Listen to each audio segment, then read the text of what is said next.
welcomes to Mission Debrief. We're playing every mission of the mainline Halo video game series in chronological order, discussing our experiences and sprinkling in a little lore along the way. If you'd like to play along and have your thoughts read on the show, email us at podcastevolved@gmail.com or drop us a tweet at podcastevolved on Twitter. We'll be playing the last mission from Halo 2, The Great Journey, on the next episode. This episode, we're debriefing High Charity from Halo 2. I'm your host, Colin Perkins, alongside David Arnold. Hello, everybody. And KRYSTA Brown. Don't lie to me, Chief. Gravemind. On the last mission, Gravemind transported the Arbiter just outside of Delta Halo's control room in order to chase down the Index before it could be used to fire the Halo. Thel and a team of elites found themselves in the middle of the Great Schism as they fought their way through a brute stronghold on their way to intercept Tartarus, who's got Miranda. Current mission. So this mission, we are Master Chief. We're Master Chief again. He just misses Truth as he and his cronies head for the Dreadnought. John takes a little chat with Mercy, the dying Mercy, and learns that Truth is headed for Earth. Cortana tells Chief to stop Truth while she intends to stay behind to ensure the Flood don't follow. The date of the game is November 3rd, 2552. The cutscene is kind of just what I described. That's a lot of the information that we're getting here, and then we'll get to the end cutscene. If you've already played, you kind of know what happens here. But any big takeaways from this initial cutscene before we kick off, David? How are you feeling right now? It's kind of meh. There's not much to the cutscene. There's an interesting, I suppose, dialogue between John. Well, very brief between John and Mercy. He doesn't seem to really care about Mercy at all, but he does. I don't think he meant to kill him, but when he pulls this blood fort off, Mercy just dies. So I guess he's just like an old man anyway. Well, he's like a really old prophet anyway, so I think he probably just gave out or so than anything else. But I kind of tried to mess with his body afterwards. You can't really interact with it. Oh, you did? To punch it and stuff. That's disgusting, David. That's I just so wanted gross. to see if anything would happen, but I was like, yeah, no, he just lies there. It's a quick intro to the mission. Yeah, if you recall, last time we were Chief, that's when we're kind of in the middle of the Great Schism, and you're in that big room, the big mausoleum room, and that giant battle that's going on. Then you kind of run off through one of the doors, and then that's when they kind of cut to Truth. It must not be Tartarus with him. It must be just another brute that's with him. It was Tartarus. Oh, it was? Yeah, so they must have split him away there then. He sent him away to activate the ring while Truth escapes. Okay. But an interesting realization from this cutscene is that the Chief was just a diversion this whole time on High Charity so that the Flood could crash their ships into it. So say that again. Chief was the diversion from Gravemind, you mean? Yeah, Gravemind was using Chief to distract the Covenant so that he could land the Flood on High Charity. Yeah, I guess that makes sense. Because Cortana mentions it that way, which is interesting because the Gravemind put both Arbiter and Chief where the Index is.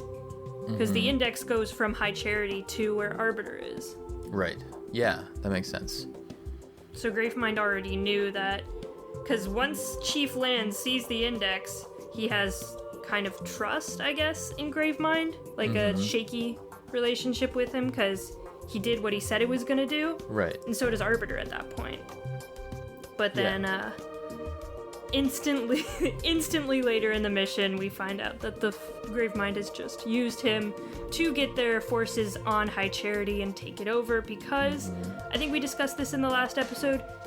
Everyone there on High Charity are just sitting ducks. Yeah, right. Yeah, it's gotta be terrifying. When you're in this opening area here, you get attacked by some Flood right away, and once you kind of clear the area a bit, it's not too much going on. But then if you just kind of take a look at the city, this is the closest I think we are to the city. You saw the Dreadnought, Yeah, we saw it off in the distance in one of the previous missions. But it really gives you the scale of the city and how big it is. If you kind of actually look down, you can kind of see this just giant round city plan that goes around the Dreadnought. It's pretty impressive. It makes you feel like there's a lot of, people is a weird thing to say because of the Covenant, but it's just, you know, a lot of souls are down there that are going to be consumed by the flood. It's pretty nuts. I think one of the reasons why Halo 2 has shined so much as a re-release and, you know, the updated graphics is because Halo 2 have these giant set pieces. Yeah. That do so well with the better graphics. Right. Yeah, I mean, they put a lot of time. This game already has expands the universe so much. It's very lore heavy, and then they made all the cutscenes way sexier, and then they also shoved in all these terminals that weren't there before. So this game is there's so much in this game. That's why there's so many missions, and I feel like this is probably one of the longer series that we've had, and probably will have, on Mission Debrief. It's just so much involved in Halo 2. Well, there's just so much revealed. This is just the reason for Halo 2 is just to build the lore. Mm-hmm. And it just sets the series up to be super action-y in the next installment. Right. Yep, absolutely. The music was kind of upbeat. Did you guys pick up on that? It's like the female oohing going on in the background. Yeah. With like some electronic beats in the background. It made me feel more positive than maybe the dire situation that you're encountering. But I like. You get some creepy music vibes later on when you get to the heavily flood-infested areas. Mm-hmm. It goes creepy. Yeah. Also, we forgot to mention Cortana's staying on High Charity. Go ahead. She is wanting to stall the launch sequence of the Dreadnought possibly explode High Charity with the in Amber Clad's reactors in order to destroy Halo in case the Halo ring firing sequence does start. Yes. And she is way more comfortable actually being on High Charity. So she tells John to go do your thing. I'll be with you while you're on High Charity, but once you go, you're gone. Mm-hmm. And I'm here. Yeah, because he goes to grab her, right? He goes to grab her, and she says no. Yep. I want to make sure that I'm here to detonate the Autumn, just in case. And that's her sense of duty, I guess, at this point, right? She knows that she'll probably be, killed along with this, but she's ensuring the survival of humanity by doing that. Yeah. Well, I mean, Cortana could possibly, because of how AIs work, she could possibly find something else to kind of transfer herself to. Set the reactor, set a countdown, transfer herself to something else, and get out of there. She could transfer herself onto a ship that's evacuating, and no one would be of the wiser that she's there. She did that a lot in Halo CE, right? She kind of did the fracture stuff, or is that all in the books? That's all in the books, yeah. It's all in the books, okay. The fragments of her, right? Oh, yeah, maybe, because we talked about it, I think, in Reach a little bit. Yeah, so AIs can separate themselves into different, they're basically making clones of them. They're basically making clones of themselves that are less efficient, but can still do stuff separately from the main entity. Mm-hmm, right. But they're not as efficient, so. Lots of AI information, but I guess it's important to keep that in mind as we're moving forward, because that's an option, as she's decided to stick around. Yeah, and and from her point of view, if she doesn't have to blow up High Charity, she'll be fine. She'll just hide in the computers. That's true, right? Yeah. So, I mean, either way, she can get out of there and she's fine. Mm-hmm. It just means when is she gonna reunite with John, kind of thing. Yep, exactly. I love how the infection not the infection forms, the carrier forms, were they on top of the crashed Pelican? For you guys? So, yeah. They're just chilling up there. Chilling, yeah. Yeah. Well, I actually saw them. There's a second Pelican that flies over you, and they fall out of the back of that and land on top. Oh, okay. So they I didn't never disappear. They noticed actually, that. they actually get dropped in by another Pelican that flies off. Oh, that's really cool. Yeah, it's cool. It happens straight away. If you weren't looking for it, you might miss it. Okay. Yeah, because the very end of this cutscene is Pelicans crashing and floods spilling out. The other interesting thing about the skybox is you can see the in Amber Clad just crushed into some giant pillar thing. Yeah. Yeah, that's cool. Just a flame, and I kind of flip back and forth to the old graphics. At that point, the new graphics do a lot better job kind of helping you understand, it's not like the side of High Charity. There's like a big pillar thing. I don't know how to describe it. It's probably actually a support tower. pillar. Yeah. Could be. Yeah, could be. But now it's flood killing time, so maybe we can just talk about what we use. I stole that energy sword, and then one of the flood had a shotgun, so that's kind of my killer combo for flood in this game. What did you guys use, David? What did you go with? Something very similar. I pretty much shotgunned it the whole map. I did have a pulse carbine for most of it. Plasma carbine. No, what am I talking about? Yeah, carbine. Yeah. The carbine for most of it. Near the very end, I killed a flood with a rocket launcher and picked that up, and I used that till the end. And they only had about 4 shots in it, but it's actually pretty useful in some kind of areas. 'Cause I'm playing on normal, so it's not too hard. But right. KRYSTA, what do you got? What's your? I of course picked up the energy sword as soon as I got one, and then switched it to a shotgun later in the game. And I also had a battle rifle because later in the game there's some buggers, so it's nice to be able to kind of shoot those out of the sky a little bit. Yep. Good point. So we kind of clear this platform. If you go to the other side, did you notice that there's a phantom over there that it looks like you can go inside of it, but you can't? No, I know the one. There is one. I've never been over to the other side. Yeah. Yeah, it's just parked there, and it looks like you're like, hey, maybe I can pop in this thing, but nope, no dice. I guess it doesn't matter which way you do go. We're talking about the big room that kind of has these weird, like, teleporty bridges that are circular. Like, they kind of follow a weird circle, right? No, I'm too still far back ahead. you're Too further far? along. Oh, okay. Yeah, we're right at the beginning of the mission still. So, okay. right where you get dropped off, there's a bunch of flood, there's a crash pelican in the middle. You can go onto the other side. I don't know if there's any flood over there, but there's like another platform over there. That's where the phantom is. If you go into the pelican in the middle, there's some health packs in there, which is kind of cool. And health packs aren't actually like a thing in Halo 2 either. Nope. Yeah, exactly. Nope. So maybe it's a callback. I liked that they kept them there from the. Yeah, that's what I liked. They kept them there from CE. Yeah, it's a cool nod. I think. Just the design. So yeah, this I guess we haven't mentioned it yet. This is a short mission. There's not a lot to it. Yeah, it's super short. I just booked it through this mission because I just don't like dealing with the flood. Right. Well, when it's dark in the first room, so you open those doors, and the first room is a bunch of brutes, and then the flood are right there too. And I didn't know if it was infinite spawn or not. So like I tried to kill them first time, I died, and then after that I was like, all right, F this, I'm just running. Let's go. I think Halo 2 gets rid of the infinite spawn thing. Like altogether. I think it's only CE that has the infinite spawns. Okay. David, did you hang around? Did you clear the areas? I fought my way through most of it. Yeah, I did. I was having fun with my shotgun. Yeah. So, and I knew it was a short mission, so I was like, I'm not in any particular hurry. I had the active camo skull on, so I was using Chief's active camo quite a bit to get through rooms, especially with brutes, because brutes are annoying. So I just active camoed through most of it.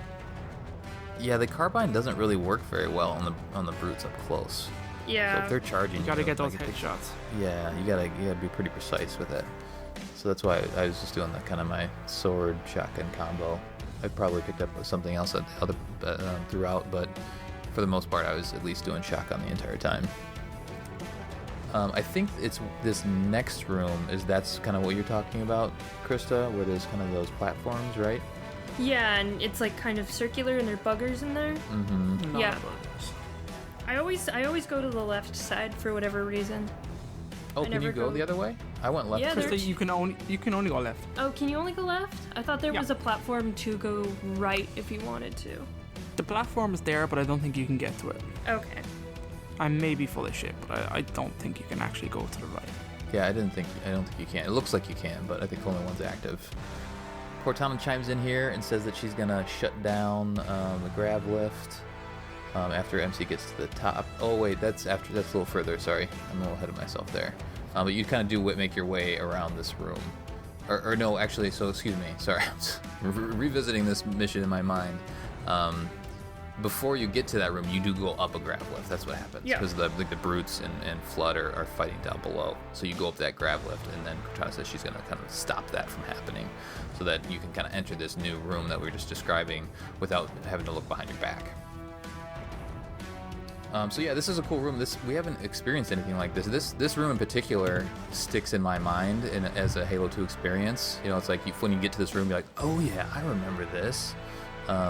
It's pretty unique in Halo 2. You know, they have grab lifts previous missions, or gravity bridges, I guess, or light bridges. But the way that they pull off this room is pretty cool. Yeah. And like you said, there's the drones, and you can kind of just sit back and wait till they do some fighting. Who wins those fights? Do the drones win those fights usually? Usually, because I think so, because they can stay away from the flood. Yeah. Just if they fly and hover, they shouldn't be killed. the flood can jump really high, but there's also a lot of places for them to fall off. So Right. Yeah. Let's see here. We also have some more kind of conversations. Cortana's talking in the background at this point too. She says there's a construct, because so she's trying to get you to the dreadnought. She says there's a construct trying to stop her, something formidable. because she's stalling the dreadnought's engines. Yeah, because the dreadnought is connected to High Charity. She's inside High Charity, but that also means she has access to the dreadnought. And something on the dreadnought, an AI, she says, a Forerunner AI, is working against her. So that's She interesting doesn't to say know. Forerunner AI. Are you It's sure? interesting No, she Yeah, doesn't. she- The exact quote. Is it Covenant AI? Yeah, she calls it a Covenant AI. She Okay, says, Covenant AI. let me pull it up real quick. I just had it too. Yeah, you said it. I'll do what I can to slow the launch sequence, but there's something inside the ship, a presence that's fighting back. For a Covenant construct, it's Yeah. unusually formidable. Right. Yep, so that's interesting to note, that something's going on within that ship there. Yeah, then we kind of continue on, and at some point as we're kind of fighting through these areas, that's where Truth starts to chime in, and he's talking. He's done this on the loudspeaker before, kind of talking to the Covenant. It's probably He's on some preaching. PAs. Yeah, he's preaching. It's probably on some PAs throughout the city. And he's essentially just saying, we need to fight and defeat the flood, and we beat everybody so far that we've encountered. The flood are going to be no different. And then you go a little further, and then you start to hear the Gravemind, and he's talking back. So that's a fun kind of discourse to hear as you're progressing through this mission. We pulled up the transcript. You can go look up online. Any interesting lines, KRYSTA, that you found that might be worth reading off? Like you said, it's a lot of Truth saying, "We shall not let the flood consume our holy city. The parasite did not defeat the Forerunners, and it shall not defeat us." Haha, that's funny. Because we know at this point the Forerunners are gone for a reason, because they activated Halo. And just Gravemind is basically just calling out Truth and saying that you are going to die, you are going to suffer, everyone will die. And Gravemind doesn't have access to a PA system, which is interesting. Yeah. He's just, as we know, the only way Gravemind could be talking at this point is if he's transferring himself to High Charity. Yeah. So He's like, you said he's not in the PA. no. So how are people hearing him? True. I think it's Through the flood. like pretty much Through the flood. true, It's like the flood are telepathy talking kind of somehow. thing. We Yeah. see the flood can actually speak for Gravemind at some point in one of the other games. We can see that. We can see that the flood projects his voice through the different flood creatures. So it might just be wherever the flood are, the Gravemind's voice is. Gotcha. It speaks directly into our mind, though. I think, isn't it? I think that's later. Is it? Okay. I'm not sure if this one's directly into the mind or if it's through the flood that are surrounding us. And it might Okay. just be there's so much flood on High Charity that it's just a booming sound coming from everywhere. Right. Which could be, we don't know, when it comes to little minute details like this, we don't actually know that much about the flood at that point. Yeah, it's a It's- cool gaming environmental thing that's going on, but they don't explain the specifics. they can't convey whether only you're hearing the Gravemind or everyone's hearing the Gravemind, because nothing else but you reacts to it. Not even Cortana really says anything. Right. So we don't really know. Another interesting thing is that the Prophet of Truth is saying that Mercy's here with me.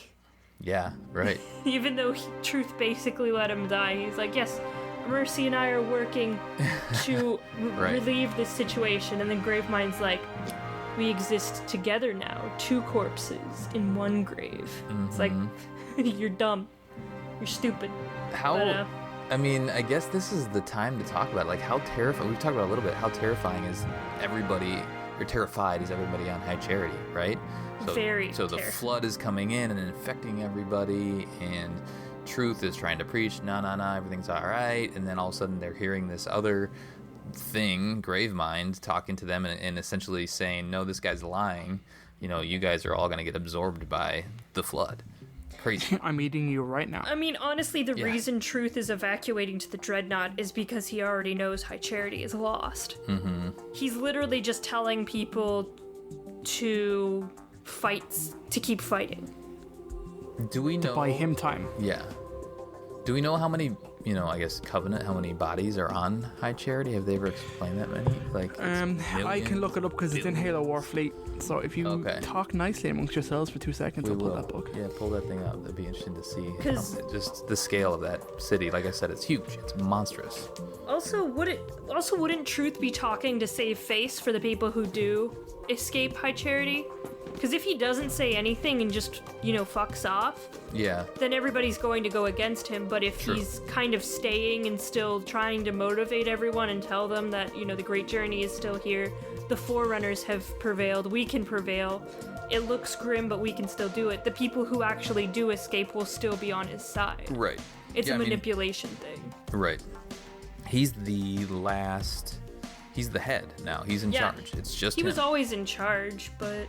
Because the Prophet of Truth had the most power out of all the prophets. Right. Like, they like to think that they all have an equal amount, but Truth is the most cunning and the most devious out of all of them. Yeah. Because he's the one who got Regret killed, and he's the one who got Mercy killed.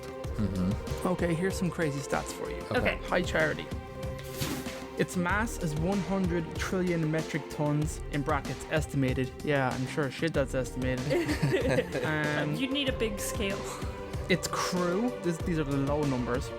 Crew are 3 hierarchs, 23.8 million citizens, 7.7 billion menials. Menials? Those are menials. Those probably like those are probably stuff. Yeah, need kind of the lower races, I imagine. Did you say billion? Yeah. 7.7 billion. The troops is 15,000 obedientaries, 290,000 warriors, 2 million thralls. Which is kind of crazy. So just to put this in perspective, Earth's current population is 7.53 billion people. Yeah. In 2017. They have more people on High Charity than on Earth. Like, almost? They're just packed in there, right? Yeah. It's crazy. Yeah. And they're the complement, which is not including the numbers I just read out, it's just numbers beyond counting. So there is just an innumerable amount of people on this city. Mm-hmm. It's got a few other things, like it says, dozens of floating city stations house tens of millions in conditions befitting their station within the Covenant's rigid caste system. The Golden City, billions were born, lived, and died in its embrace without ever setting foot on other worlds. It's just an insane... It's crazy to think that there's more people more aliens on High Charity than on Earth. That's insane. Those are insane numbers. And it's a captive audience. There's no way there are enough ships to get, 8 billion people off of High Charity? No way. Yeah. There's no way. And they're all, I would imagine, it's a similar brainwash belief. It's like it's like a super cult, ultimate cult, floating. And while this is happening, the Covenant are having a civil war between the elites and the brutes. So there's crazy fighting going on around the skies of High Charity. So there's nobody getting out. Yeah, they're. and Truth is in charge now, like we talked about. So there's the 3 prophets. It's down to Truth, and the Covenant Council has been taken out. We've already talked about that. So he's like the only dude that's leading this thing, and now he's obviously has his own crazy intentions, and he has no one else to say that's a bad idea. Now it's just okay. Now everybody's coming with me. Here we go. Yeah. Pretty nuts to think about. High Charity is one of the coolest set pieces in Halo 2. It's just so cool. It's a planet. It's a mobile planet. Yeah, right. Well, yeah, think about those numbers. That's crazy. There's a couple new room types that we're kind of enter now, so I guess back to the game. There's a couple new room types that are, flood infested. I don't know how to describe them. They're kind of like they're big rooms it's almost like there's some rocky structures that you got to climb around. Yeah. Well, it's part of the planet that High Charity's built I guess that makes sense. Yep. And so there's a few of those types of rooms that you got to get through. Like Flood and Brute are involved. There's some jackals in there as well, and you're just kind of climbing around in there, and then you get to a point where you get Cortana says that these rooms are the Prophet's private quarters, their inner sanctum. So that's kind of when you get into this next little area. You go up this elevator to get to that area. Did you notice kind of the little button on that in the middle of that elevator? Kind of looks like a face. Did you guys see that at all? No. No. How many beers did you have when you played this? I don't know. It was like a circle, and it had 2 little circles. It kind of looked like I don't know. Anyway, I thought it was seeing faces in Halo. I think we need to take a break. We need to step back a little bit. Right. Yep. Now I'm starting to see things in Halo. All right, so we get to the top of this elevator, and then this is like this big room. They don't know you're there yet, obviously, because like there's some grunts just kind of trolling around. Take them out, and then on the other side of like this kind of fallen structure in the middle of the room is where there's a brutes, and there's a honor guard brute, he's a pretty big pain in the butt, especially on legendary. Yeah. I had problems with this room a little bit because I feel like I just kind of, at this point, we talked about that we're just kind of sprinting through the mission. I decided to just, I died to the honor guard brute right away, and then the next time around I was like, all right, let's just see if I can sprint through this area. And there's a door on the other end, and it didn't open for me. I don't know if it doesn't open it won't open until you kill a certain amount of dudes. I think specifically like you can run a bit, but like what I've done, and I did this in Legendary as well. If you hide down the very back when you first drop in, eventually Flood come in, and then the 2 groups fight each other. And it can be easier then because they thin the ranks. Yeah. Throw grenades in and all that kind of stuff. And at this point, I had a rocket launcher, so I just rocketed 2 rockets into a group, killed like almost everything in the room. So that's kind of things you can do. And that's the strategy for the higher levels. That makes sense. Yeah, it does. And there's like those like pylons that are around you. You can destroy the generators underneath them, and then they collapse. They can create cover for you and stuff like that. And oh, really? Yeah, you can kind of blow those things up and stuff. They'll kill enemies if they land on them, but you have to time it really nice to do that. Yeah. They normally move out of the way. But I had a problem because I active camoed and went straight for the door, and I'm like, the door's not opening. Right. I was like, oh shit, I gotta kill everyone here. So I started killing them all, and then the Flood came in. I'm like, oh great, now I have to kill the Flood too. Yeah, that's I think when the Flood come in, you can get through the door. I think the door will open then. I'm not sure, but I think you can do it that way. At that point, I just cleared the room and then went through the door. It's a hard room because if you are trying to take your time, and all of a sudden you realize the flare behind you, like, oh god, here we go. Well, then you're flanked, and then it's like, shit. Then you're effed, right, exactly. So then this next room is the room with that little, like, the energy sword in the middle, right? Yeah. That's a cool-ass room. I think that is the inner sanctum. This is the Prophet's quarters. Inner sanctum, yeah. Yeah. It's their personal dressing room. Basically, yeah. Yeah. With the energy sword in the middle, and this is the terminal. So the terminal's off to the side there. We'll talk about that later. Did the terminal work for you guys, by the way? Yeah. Yeah. It did? Did the Halo channel not work? Did it give you a glitch? It's the first time I've had that happen. I've had it happen before. You have? Yeah, it's a bummer. The Halo channel, like, was like a big KRYSTA, thing, and then nothing happened. We're not gonna shut an I Halo know, channel. I know. But like, it bugs It's me. too easy. It It's too bugs easy me to that do. I'm forced to tab out to Yeah. watch the terminals. Yeah. I hate it. Every time, Yeah. because then it takes a second to load, and then it takes a second to load you back into the game. It's really annoying. Yeah, it was. Okay, I I'm think done. it was a good idea in theory. It just we probably talked about it before, but yeah, it just, We've talked didn't about it quite pull it loads. off. Yeah. Yeah, it's kind of a bummer. I mean, there's some. I think almost everything on there you can get somewhere else, so Yeah. you don't really have to go to the Halo channel. But if you're kind of playing the mission or the game and doing the terminals, like you got to pop that up, which means you also have to be online, Yeah. which kind of sucks for the people that are Play playing offline. offline. Well, and all the videos are on YouTube, and they're really way easier to get to. I feel like I Yeah. can never get to anything I want on the Halo channel. Yeah. Anyway, but this room is significant. It's very interesting. Right. We're not gonna say too much more, but Very cool room. Very just take a good look at the room. You'll find some stuff. You'll find some stuff. That's right. You'll also find an energy lift off to the side. And if you're playing on Legendary, the Iron Skull comes flying at you if you look up. Really? Oh, is Yeah. it? It just kind of. Oh, that's really fun. Yeah, So it's so just it- in You the have to lift. grab it at a certain time, is it? Yep. The time your grab? Alright. So it must be, I don't know if it must, I guess if you're heading up, maybe it's just like hovering in the middle of the lift. But yeah, you have to like look up and then it'll come, you'll be going up the lift and you have to grab it at the right time. That's so much fun. I love that. That's great. I think they were kind of running out of ideas. Well, I think it's kind of a fun, But it's good. fun one. Yeah, it makes it interesting. Because if you're not paying attention, if you're like, Well, kind of then paying you attention, then you're you like "Whoa, what was pass that?" it. You're like, wait a Yeah. second. Once you're at the top of the lift, Cortana says that the Covenant were using the Dreadnought as an energy source, which we kind of knew already, or maybe we kind of talked about, I think. And that Truth is uncoupling it from the city. So that's like the final death of High Charity, right?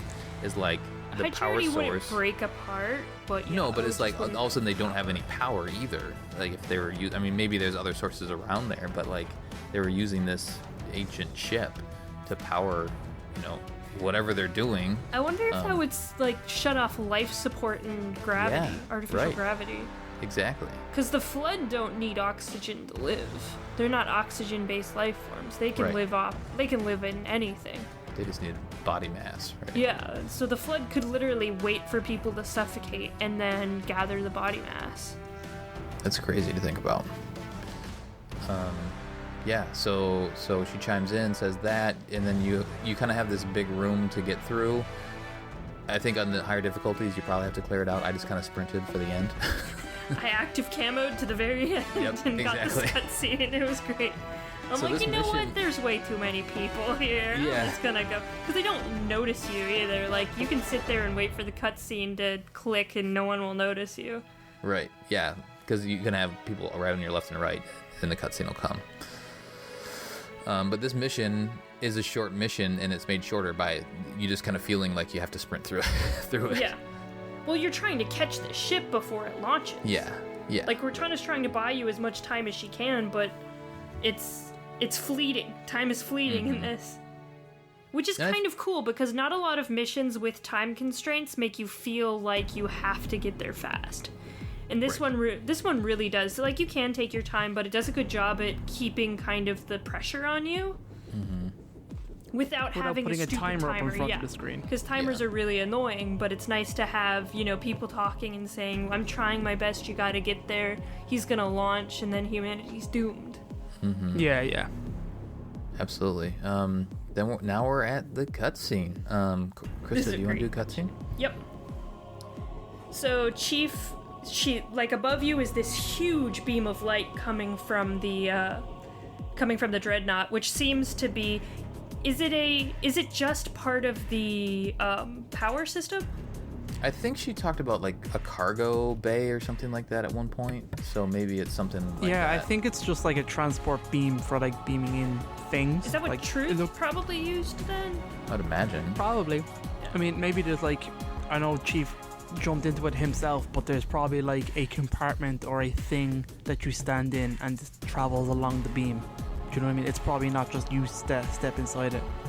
And because I very much got the impression that Chief was kind of like hitching a ride. Yeah. Yep. By jumping into the beam and getting shot across. So yeah, before he jumps in, Cortana says, good luck with your mission. I hope you succeed, kind of stuff. And then Chief's like, kind of, I'm gonna come back for you. And Cortana says the famous line, "Don't make a girl a promise if you know you can't keep it." Mm-hmm. She's kind of talking about her own mortality, but she's also talking about you have better things to think about than coming back for me. Like, yeah, you gotta think about. It's a nod to their relationship. They haven't really covered that in these games that much. I mean, other than kind of like the witty banner, and they almost feel like I don't know. It's like a brother sister old couple relationship, right? Where they're just kind of chummy. And this is kind of the first little moment where she shows a little bit of emotion, like, all right, we're separate. You go do your thing. I'll do my thing, and let's hope for the best. Yeah. And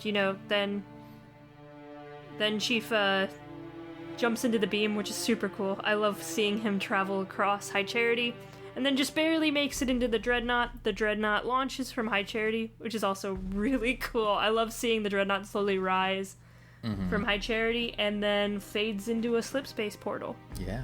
The end. Chief fades to black. Level ends. Right. Where'd Chief go? Game ends. Where'd he go? Well, he's going to Earth. Yeah. Well, I know, but yeah, it's like, all right, okay. So you're at the end of the game, essentially, you're close to the end of the game. We have one more mission. We already know that, but that's Chief's last part of Halo 2. Yeah. Yeah. Which we didn't know yet, which was a massive controversy at the time. Mm-hmm. Yeah, we'll talk about at the end of, because there is a weird thing with how the game ends, but and we'll talk about that next episode. Yeah. But all in all, like, today the game is great. When it first came out, people were mad about Arbiter, about Chief and Arbiter sharing the story and stuff like that. Very similar to kind of what's happened with the most recent installment of Halo 2, where Chief shares the spotlight. Of Halo 5, you mean? Halo 5, yeah. Yeah. Well, it's the people that are new to Halo are probably fine with it because they know there's a few more games to play. Yeah. But at the time, you're like, oh, okay, now what? Like, and you've thrown all this lore at us, you've thrown all this intrigue, and then you're just giving us this cliffhanger? Like, that's rough, right? But Arbiter was really necessary to the game to get the Covenant's perspective on everything. Absolutely. Because guys, we gotta save this for the next show. Yeah, that's true. We do gotta save this for the wrap up, but it's all very important. And this level is really short, sweet, but it has a lot of emotion in it between Chief and Cortana. Mm-hmm. And it sets up a huge set piece. Like, it sets up the rest of the game, the last mission that's in the game, and it's a good. Yeah. This is a good mission. It's a good hurrah for Chief. Good, short, tight mission. All right, so why don't we do the terminal first? I did post a community question, so Dave, if you want to go find that in the Facebooks, and I think I posted it in Discord as well. And then we will get out of here. Hooray! And then we'll get on to the last mission, yeah? Terminal time, what do you got? Terminal time. When I was going through this terminal, I was confused because all of the information that's presented in this terminal, I feel has already been in all the other terminals. Yeah, I agree. It's just, it's almost like it's a summary of all of the Arbiter terminals. Mm-hmm. But it's almost like there's no new information in this. Arbiter, it talks about the Arbiters, it talks about them being disgraced. It talks about Thiel Vidam and his upbringing, his conquests, like how great of a shipmaster he was, his, big blunder with Halo, and then him becoming the Arbiter. This has already been covered multiple times. Yeah, like, this is the whole game. Yeah, they're kind of reaching here at the end, I think.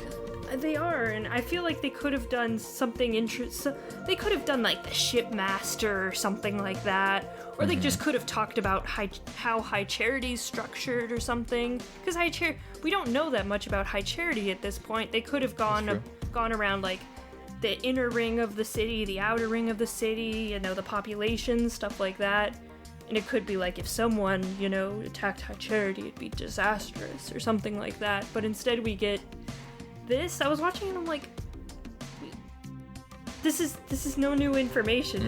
It's kind of disappointing, but... Yeah, I think that would have been interesting if they just talk about the scale of High Charity a little bit more and put that in perspective, Otherwise, you have to seek that information out.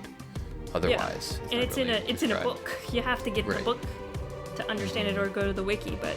Yeah. It would have been nice for some of these terminals that go over, what the other terminals have gone over, and like replaced it with like talking about the set pieces that we see throughout the game.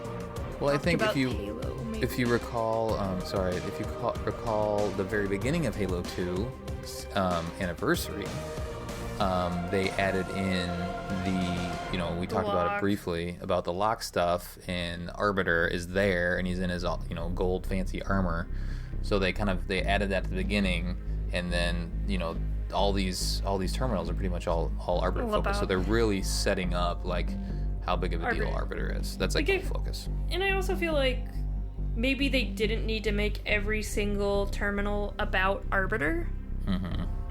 I agree with you, but I'm just saying that was clearly their focus. Because there are 15 terminals. Like, the Arbiter doesn't have 15 terminals worth of history. Especially Theo Vidam. I mean, you could talk about every single one of his conquests, but at some point they become all the same.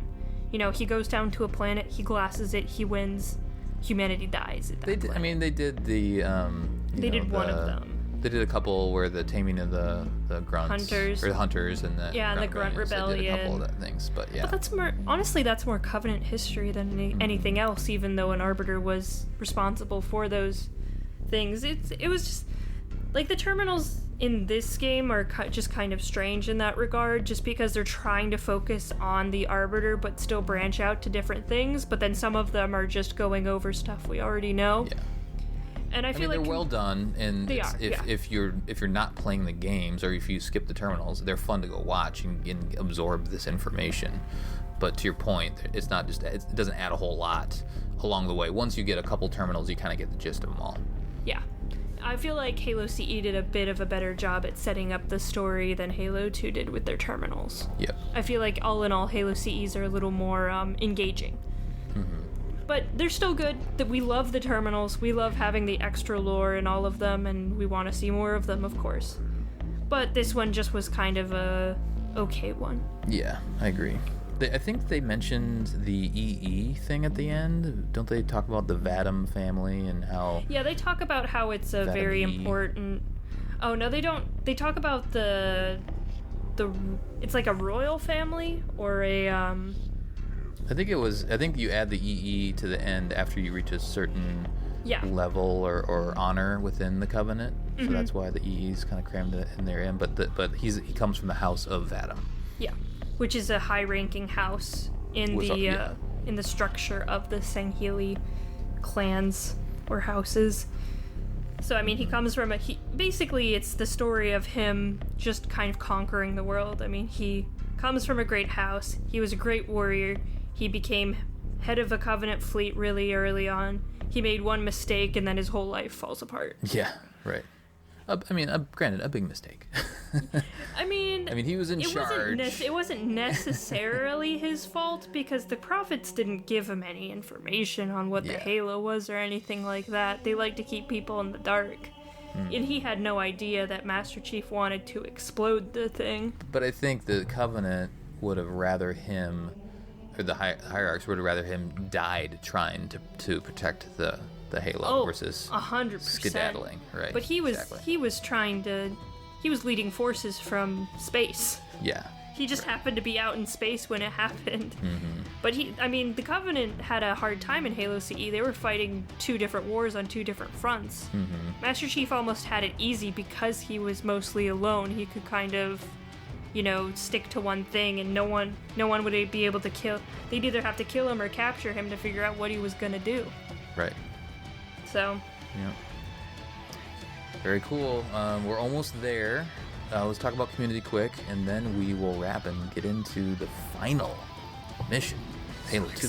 What did the community say? Okay, you need to say a bunch of stuff because Colin Perkins wrote in Facebook, "What's the first thing Master Chief does when boarding the Dreadnought at the end of Halo 2? Wrong answers only." Yeah. So we got it. We got a funny one from Colin. Timothy Welch says clogs the first toilet he can find. Yep. Colin agrees. Totally. This is exactly where he was going to go. Forerunner tech though, I doubt these toilets clog. Well said, Joseph. You're literally just going to the bathroom and the bowl is just like a slip space portal. Pretty much. David Elwood said Teabag's Prophet of Truth. Ooh. Shocking. As I recall, there's some witty banter between Truth and Chief. It all ends with a dance-off. And that's It's Patrick like Fox. Guardians Tyler of the says, Galaxy. takes off his helmet and cracks a beer. Everyone knows he's not allowed to do that. Woman 7 push 117 push-ups and a game of solitaire. I like it, Matthew. Shrek says eats a burrito. Annabelle says goes on private mode. Brad Tharp says curl up in his Cortana body pillow and cries himself to sleep after losing her to grave mind tentacles. Deep. And we got some Discord answers. We got finish the fight from Physical Sky 128. And Matt says use the bathroom. Dude's been holding them for a month. Everyone knows they don't need to hold it. Those suits recycle all that shit. Yeah. Literally. It is explained at some point. But But it's it's still gross. like, it still probably feels like you're peeing your pants, which is a little weird, you know? Well, I mean, Spartans can't take off their armor by themselves. Like, they need a machine with a huge arm to take off their armor. So, I mean, Yeah. either their boots are going to be really sloshy or there's a way to expel that shit. Halsey thought of everything. She's great. Just they're walking around in their boots and all you hear is like a squish sound. Squish, squish, squish, squish. The Like, squishy Arbiter socks. has the clomp, clomp, clomps, but Master Chief has the squish, squish, squish. That's nasty, Kristen. That's not canon. I don't like this. Merry good. Christmas, everyone. Alright, if you want to find out what actually happens, there is a comic book that you can read. Halo Uprising, written by Brian Michael Bendis, who is a very good, famous comic book writer. It describes what happens between Halo 2 and Halo 3 with Chief. Now that Chief is aboard the Dreadnought. We'll talk about more probably in the wrap-up, but I figured I'd drop that here as well. Yay! Yay. Anything else you guys want to talk about before we get out? I can't wait for the next mission. We're almost there. Almost there. I mean, there's a couple of random bits of trivia. This level is the only time Master Chief encounters the Flood in Halo 2. It is the only level in the game with no allies aiding the player. It is the shortest playable campaign level. Thought those are pretty kind of cool. There is apparently a dead body of a brute that looks just like Tartarus that can be found in this level in one of the many rooms. He has the exact same shoulder piece, which is very easy to recognize. So I've never known that, which is kind of interesting. Yeah, a weird thing. It's also the only level where no living Sangheili are encountered. Huh. And I found that quite interesting, kind of cool little bits of trivia about the end of the game. Very cool. All right, I think that'll do it. That'll do it for our debriefing of High Charity from Halo 2. On the next episode, we will be covering The Great Journey. We are also going to be doing a wrap-up show afterwards. So we'll cover Great Journey, the mission, and then we'll kind of talk about Halo 2 as an entity. And since this is, the third game now that we've played, we might kind of compare it to the other games as well. So look forward to that. Send us your thoughts at podcastevolved@gmail.com or drop us a tweet at podcastevolved on Twitter. Until next time, evolved. Evolved. Hooray! So 50 minutes, Hooray. basically. Longer than expected.